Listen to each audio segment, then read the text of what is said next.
Donald Trump ने जो tax लगाया है उसका असर इंडियंस पर कैसे पड़ेगा? तो टैरिफ क्या होता है, सबसे पहले आप ये जान लीजिए। टैरिफ दरअसल एक तरह का सीमा शुल्क या टैक्स है जो कोई देश विदेशी सामान पर लगाता है। लेकिन सवाल यह है कि जो 25% टैरिफ लगाया गया है इसकी मार किन किन सेक्टर में पड़ने वाली है भारत के, तो आपको बताते हैं। सबसे ज्यादा असर जो पड़ेगा वो टेक्सटाइल सेक्टर पर पड़ेगा। दूसरा, भारत के फार्मा सेक्टर पर असर पड़ेगा। भारत अमेरिका को 12 अरब डॉलर की जेनरिक दवाइयां भेजता है।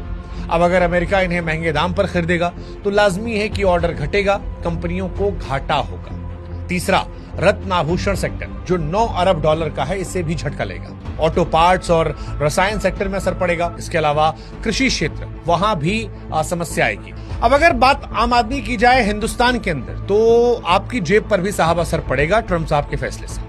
टैरिफ के चलते जब भारत का एक्सपोर्ट गिरेगा तो लाजमी है कि रुपए की कीमत डॉलर के मुकाबले घट जाएगी। जब रुपया कमजोर होगा तो पेट्रोल और डीजल जैसे आयातित सामान जो है वो महंगे होंगे और इसका सीधा असर जो है वो आपके मोबाइल, गाड़ियां, किराने या सब्जियों पर भी पड़ेगा। दूसरा बड़ा असर जो है वो नौकरियों पर जाएगा, अर्थव्यवस्था पर भी असर पड़ेगा। एक अनुमान जो निकल कर आ रहा है वो ये है कि 61,000 से 72,000 करोड़ का नुकसान होगा। तो जीडीपी में भी 0.some%, 5-6-7%, लगभग 30 अरब डॉलर की गिरावट जो है दर्ज की जा सकती है।